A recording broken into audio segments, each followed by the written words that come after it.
নমস্কার বন্ধুরা, শুভ দুপুর। সবাই কেমন আছো? আশা করি ভালোই আছো।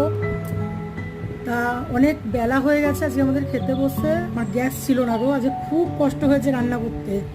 তা এখনও যদিও বা গ্যাস পাইনি, বড় ননদের থেকে স্টোভ নিয়ে রান্না করেছি। আর আজকে কিন্তু এলাই ব্যাপার, অনেক কিছু আছে। চলো কি কি রান্না করেছি তোমাদেরকে দেখাই।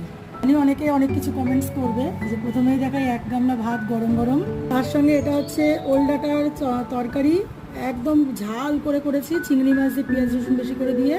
আমার পাশের বাড়ি থেকে দিয়ে গেছে পটল বাটা। আজকে এটাকে একটু পেঁয়াজের পোস্ত করেছি ঝাল ঝাল করে। কালকে লাউ ঘন্ট রয়েছে, কালকে ইলিশ মাছটাও রয়েছে। আজকে এই যে একদম দেখো লাল লাল, দেখো তেল ভাসছে, কষা কষা মুরগির মাংস, মানে চিকেন কষা, তা আবার স্কিন আলা, মানে চামড়াওয়ালা যে মুরগির মাংস হয় না, স্কিন আলা, সেটা। তার সঙ্গে স্যালাড তো রয়েছেই, লেবুও রয়েছে, আর এখানে রয়েছে চাটনি, জেলি চাটনি একদম।